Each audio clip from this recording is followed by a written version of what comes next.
안녕하세요. 파산관제인 홍익표 변호사입니다. 이번 시간에는 개인 파산 신청 시 자료 제출, 현행 양식에 대해서 한번 복습하는 시간을 갖도록 하겠습니다. 보다 보니까 좀 변한 것 같아요. 서류 발급 방법도 자세하게 나와 있고, 별지제 7호, 자료 제출 목록, 채무자 이름 쓰고 이제 사인하게 되어 있습니다. 채무자는 아래와 같은 자료를 제출합니다. 아래 표의 해당 네모란에 꺾기 표시를 하고 뒷면에 제출한 서류를 순서대로 첨부하여 제출합니다. 가족관계증명서, 혼인관계증명서, 주민등록 등본은 신청인 외 제3자의 주민등록번호 뒷자리가 표기되지 않은 것을 제출합니다. 다만 신청인 본인의 주민등록번호는 전체를 표기해야 합니다. 신청인이 신용회복위원회, 한국자산관리공사 등 법원 이외의 기관을 통해 사적인 채무조정을 시도한 사실이 있고, 어제도 공부했습니다만 신용회복위원회 프리워크아웃, 워크아웃, 그 다음에 한국자산관리공사, 국민행복기금이 있죠. 법원 이의견을 통해 사적인 채무조정을 시도한 사실이 있고, 이러한 절차를 통하여 발급받은 자료를 제출하는 경우에는 아래의 10 신용회복위원회, 한국자산관리공사 등 유관기관 관련 서류의 제출란이 박스에 체크하시기 바랍니다. 또한 그러한 자료가 아래 목록의 순번 1번부터 9번까지 제출해야 할 서류와 중복되는 경우에는 맨 오른쪽의 10번 제출란이 박스에 체크하시기 바랍니다. 첫째, 인적사항 및 주거 관련 서류. 채무자의 가족관계증명서, 가령 상세증명서, 증명서는 상세증명서를 제출하는 겁니다. 채무자의 혼인관계증명서, 상세증명서, 채무자의 주민등록 초본, 주소 변동 내역, 과거 주소 전체 및 개명, 주민등록번호 변동사항을 포함시켜야 됩니다. 이름이 중간중간에 바뀐 경우가 파산에서 많죠. 채무자의 주민등록 등본, 이번에 제출한다고 여기다 체크하고요. 체크 못한 이유는 신청 시 이미 제출했던지 10번 제출, 이건 이제 신청할 때 적으니까 신청 시가 아니라 제출 못하거나 일부만 제출한 이유 있을 수가 없죠. 대부분 이제 요게 특이하죠. 발급 방법 유의사항, 가족관계 등록 사항별 증명서, 기본증명서, 가족관계증명서, 혼인관계증명서, 입양관계증명서, 친양자 입양관계증명서는 시군구 읍면 등 가족관계 등록관서 및 주민센터 또는 정보 민원 포털에서 발급받을 수 있다.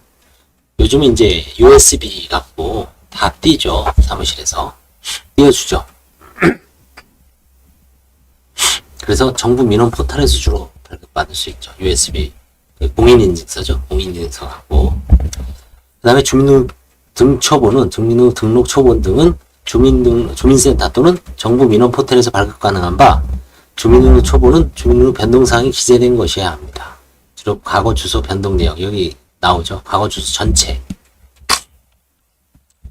그래서 이거는 뭐 별 어려움이 없습니다. 포털, 정부 민원 포털에 들어가서 발급받으시기 바랍니다. 두 번째, 재산 및 소득 관련 서류, 과세증명서. 채무자에 대한 지방세 세목별 과세증명서. 현재로부터 과거 5년까지 기간에 관한 것, 모든 세목이 포함되도록 표시하고 전국 단위로 발급받는다. 이게 현재 공인인증서는 안 되는 거죠. 이거는 직접 가야 됩니다. 이것만. 2번이 이제 공인인증서로 안 되는 거죠. 이것도 좀 되게 했으면 좋겠는데 왜 그런지 모르겠어요. 발급 방법 및 유의사항, 세목별 과세증명서는 시군구 읍면사무소 또는 주민센터에서 발급받을 수 있는 바, 해당 기간 동안 주민등록지가 광역시, 도, 시군구, 지방자치단위 구 단위로 변경된 경우에는 해당 단위 이상의 주민등록지 전부에 대해 발급받아야 됩니다.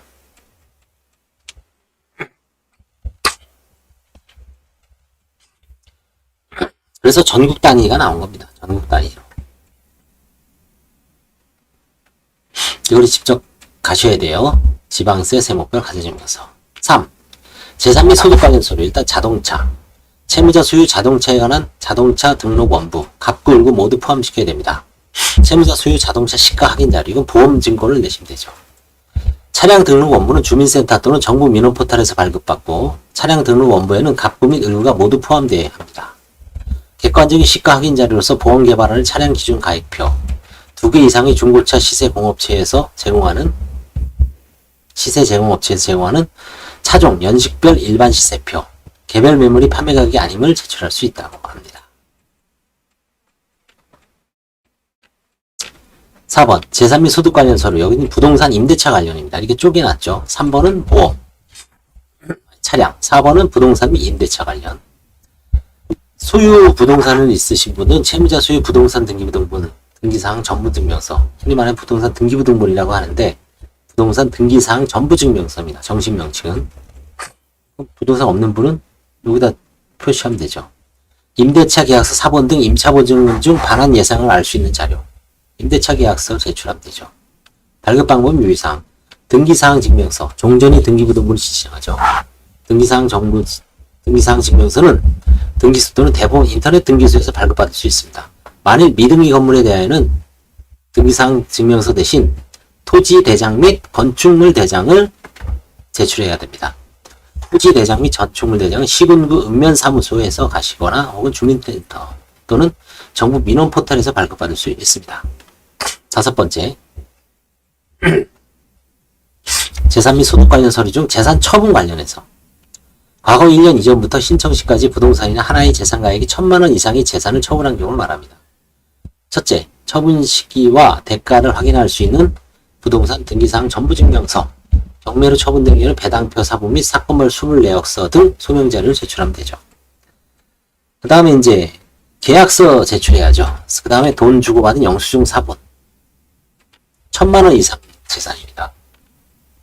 6번, 재산 및 소득 관련 서류, 보험 관련 서류. 채무자의 보험가입 내역 조회.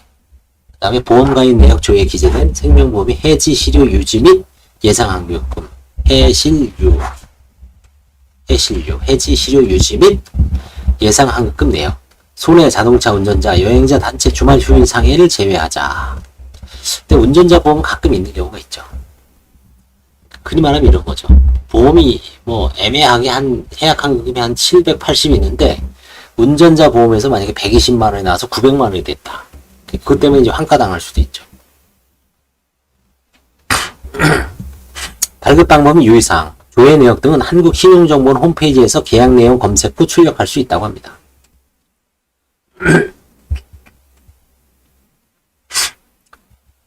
이거는 뭐 생명보험협회나 손해보험협회에 들어가도 나오죠. 자, 그 다음에 7. 재산 및 소득 관련 서류. 이렇게 이제 쪼개놨죠. 근로 영업 기타 소득. 오른쪽 1에서 8은 해당 사실 증명에 대해 발급 신청을 하고 그에 따라 세무공무원이 교부해진 재료를 제출하시오. 현재부터 과거 3년까지 기간. 8개가 아니라 이제 9개로 늘었네요. 그 다음에 사업자 등록 증명. 사업하고 계신 분. 휴업 사실 증명. 휴업하신 분. 3번. 폐업 증명서는 밑에 있군요. 그렇죠? 3번. 납세 증명 및 체납 사실 증명. 소득 금액 증명. 부가가치세 과세 표준 증명, 부가가치세 면세 사업자 수익 금액 증명. 5번과 6번은 이제 영세성을 알 수 있죠. 영세성. 주로 영세한 거는 이 면세 사업자가 많죠. 7번. 표준 재무제표 증명. 개인 법인. 뭐 표준 재무제표 증명은 일종의 재무상태표를 요약해 놓은 거죠.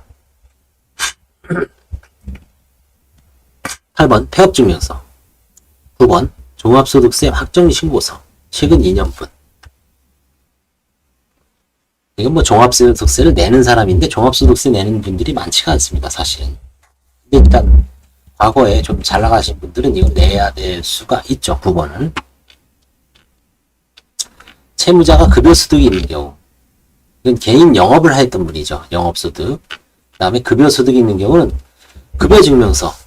뭐 소득금액 증명은 내도 됩니다. 거기 나옵니다. 최근 2년분과 근로소득세 원천징수 영수증 4번. 그죠? 그 다음에 뭐 은퇴를 해서 연금이라든가 생활보호 대상자, 기타의 경우 공적연금을 받는 것들, 연금을 받는 경우 수급증명서. 채무자가 이제 군인, 퇴직 군인일 수도 있고요. 은퇴 군인일 수도 있고, 퇴직 공무원, 퇴직 교원, 뭐 퇴직 사립학교 교원. 일 수 있죠. 그때 연금을 받는 경우는 수급증명서를 내시면 됩니다. 생활보호 대상자, 좀 경제적으로 좀 어려우신 분들이 있죠. 그때는 수급증명서. 수급증명서도 이제 완전한 수급증명서가 있고 항목별로 내시는 분이 있죠. 뭐 장애급여를 받는 분이 있고, 그 다음에 이제 주거급여를 받는 분이 있고, 의료급여를 받는 분이 있고, 그 다음에 뭐 한부모 가족. 이게 한 7, 8가지가 있습니다. 내시면 되죠. 생활보호 대상자인 경우는 이제 교사의 범위라든가 이런 부분을 좀 적절하게 유도리 있게 할 수 있죠. 연금도 마찬가지죠. 그 다음에 기타 수입원. 기타 수입원은 뭐냐면, 이제 예를 들어서 이렇게 공식적으로 안 잡히는 분도 있으시죠. 뭐, 일용노임, 사대보험 안 되는데, 그 다음에 뭐, 노점상, 뭐 보따리 장사, 그죠? 그 다음에 뭐, 하여튼 사대보험 명령에서 제외되신 분들이 주로 뭐 파출부 같은 경우도 그렇죠. 파출부. 집에 가서 뭐 한 달에 하루에 4-5시간, 많으면 한 7-8시간 하시는 분, 5만원에서 7-8만원. 그냥 뭐 통장으로 받죠. 발급인 유의사항. 사업자 등록증명, 표준재무증명은 정부 민원 포털에서 발급받을 수 있고, 휴업사실증명, 납세증명, 체납사실증명, 소득금액증명, 부가세 표준증명, 부가세 표준 면세사업자 수익금액증명, 폐업증명서, 총합소득세학정신고서는 세무서 또는 홈택스에서 받을 수 있다.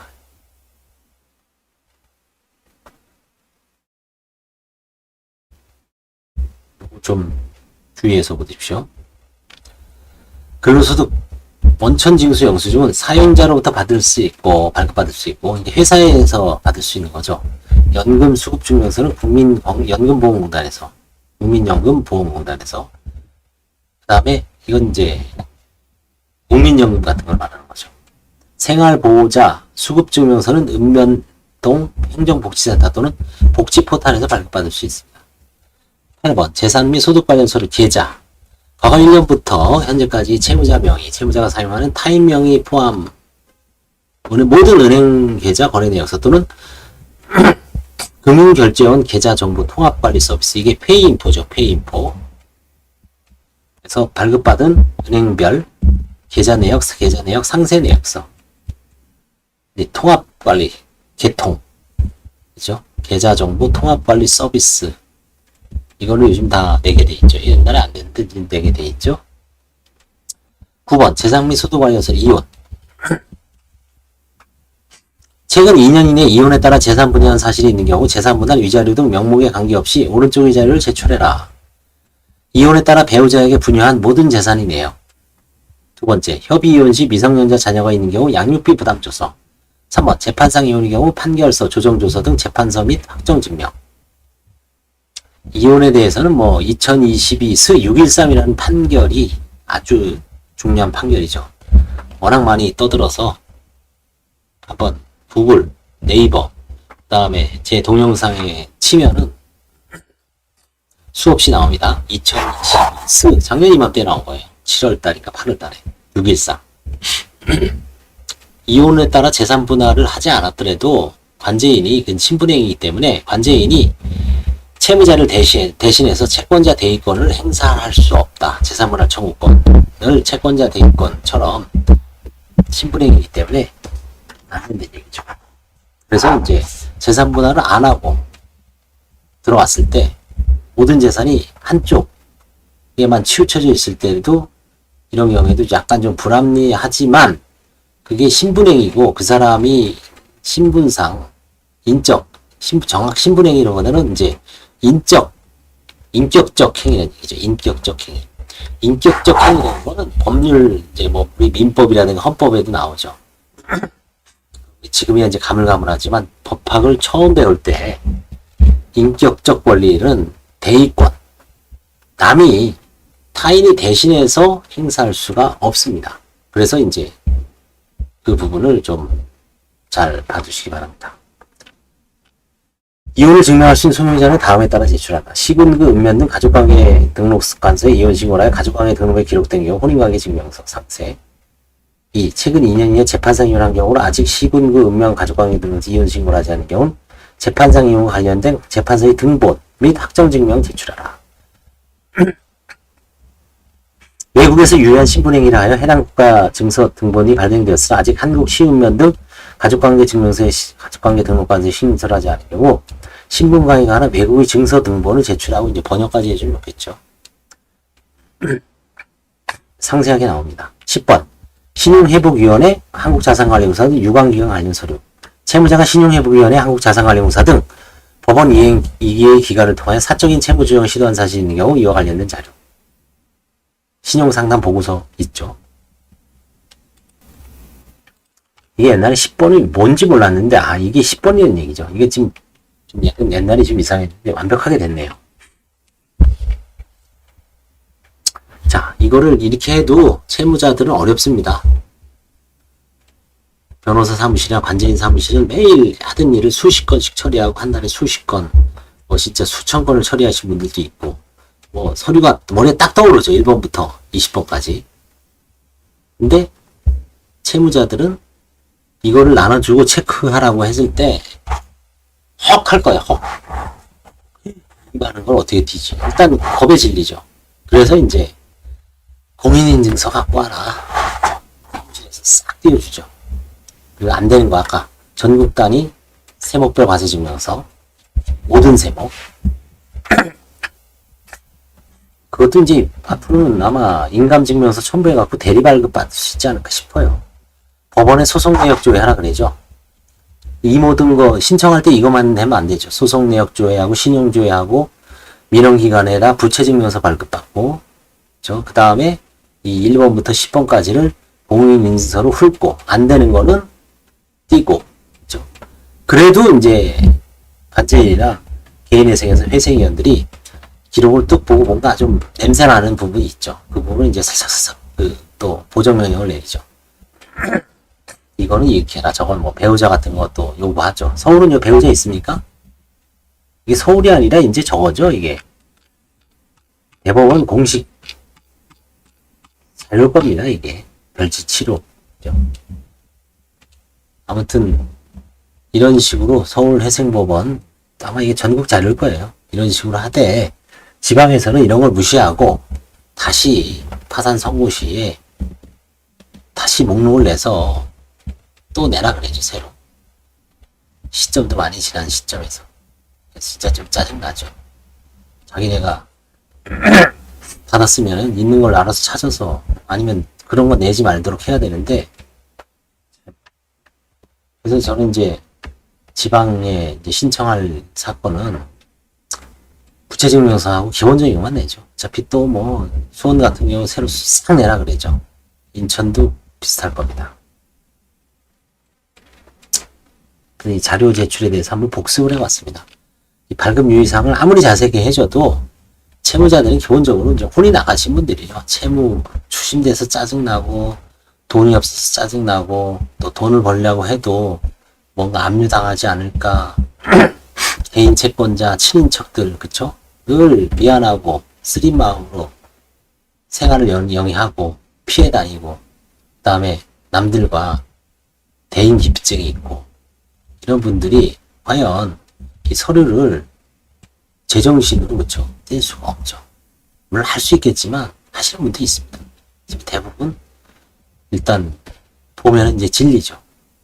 그래서 좀 대신해서 발급받거나 아니면 이제 그런 액션이 필요하죠. 그리고 나서 그분들한테는 마음을 진정시키고 이제 진술서도 이제 뭐 샘플을 나눠주면 되죠. 한 대여섯 개 나눠줘서 사무실별로 비치되어 있는 거, 뭐 가정주부형, 뭐 사업자 파산이형, 그 다음에 무슨 뭐 직장 실직형, 여러 유형별로 해서 비슷한, 아니면 남자 여자, 그쵸? 그래서 그렇게 해서 뭐 10개 20개 만들어 놓고 그 중에 필요한 거 딱 주고 비슷하게 써오라 그러면 되죠. 그리고 이제 검토하고 편집하고,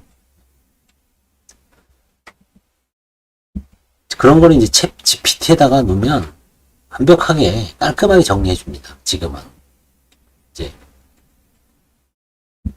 뭐 진술서라든가 탄원서 같은 거는 챗 GPT가 잘 씁니다. 그런 시절이 온 거예요.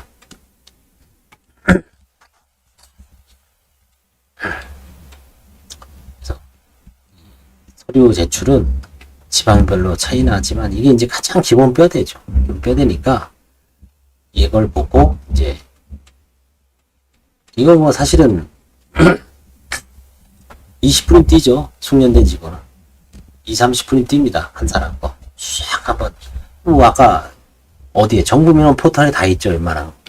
그 다음에 세무서, 정부민원 포털 세무서, 보험은 뭐 보험 손해보험협회,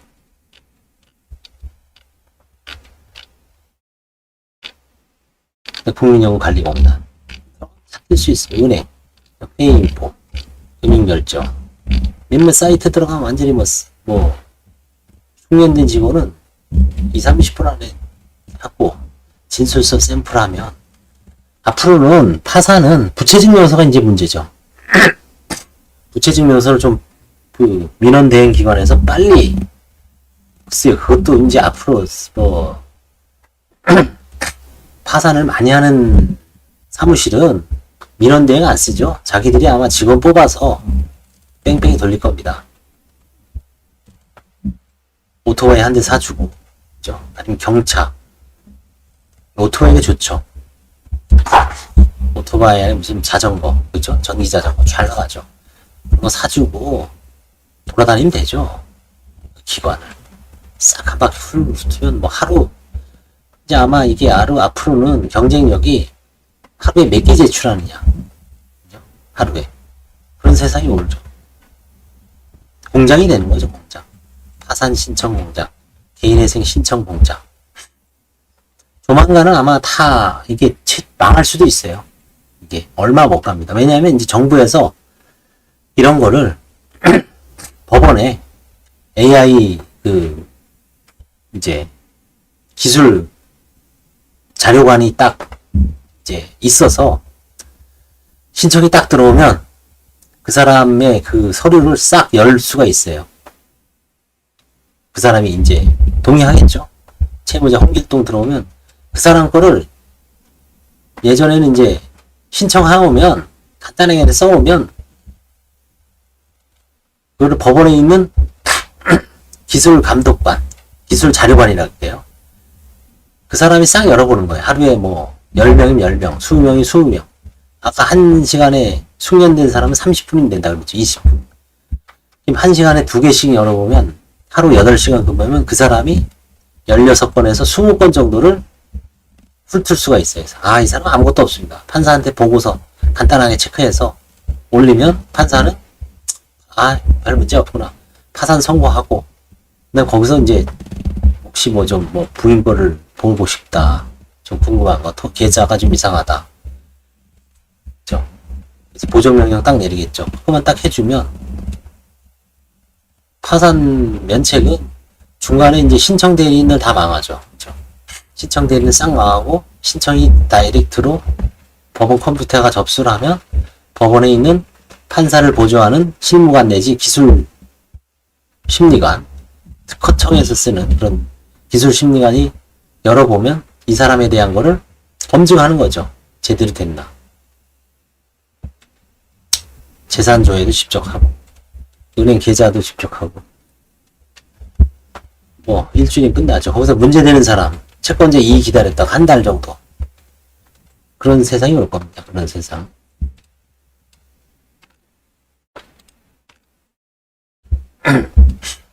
이제 몇 달 안 남았던 얘기, 몇 년 안 남았던 얘기입니다. 몇 년. 결국은 그런 권력을 쥐는 사람만 살아남죠. 권력. 아무리 AI가 발달해도 이건 누군가는 인간이 필요하죠. 근데 신청인도 망하는 건 아니고, 다 망하는 건 아니고, 이제 그런 자료를 효율적으로 도와주는 사람, 50만원 정도 받고, 이제 하루에 100명, 50명, 수십 명을 선임을 하는 거죠. 그래서 그 사람들한테 그런 어떤 것만 조언을 해주는 거죠.